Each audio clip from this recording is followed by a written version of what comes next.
You hear these numbers about suicide hotlines up 1,000%. You hear these warnings from the nation's top doctor on mental health and substance abuse. This is not hypothetical. These are people's lives we're talking about. Yeah, and I'd say it's worse than that. I mean, again, I don't know how much you're out. Obviously, you're very busy. I'm out in the community a fair bit, and people are really terrified. And people some people don't want to go outside. Some people insist on wearing masks. In the middle of a empty parking lot.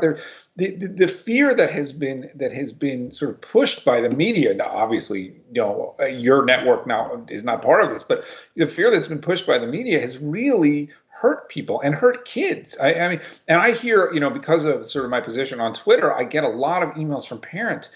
And some parents they don't know what's happening to their children. Their children are getting depressed. Their children, even these are parents who are pushing, in some cases, their children to go outside and socialize. Not having school, not having normal activities is really hard on kids.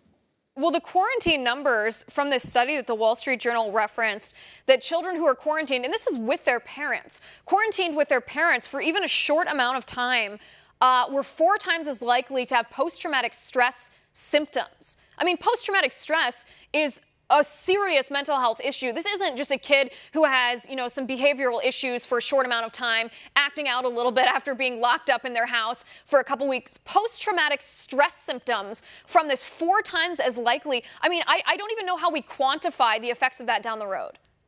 Right, we don't know. And what we know is that there's a lot of kids, is trying to get to psychiatrists, or their parents are trying to get them to psychiatrists. There's kids self-medicating, possibly with cannabis or alcohol.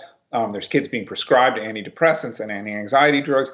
Anxiety was a problem for millennials even before this, and this is going to make things much worse.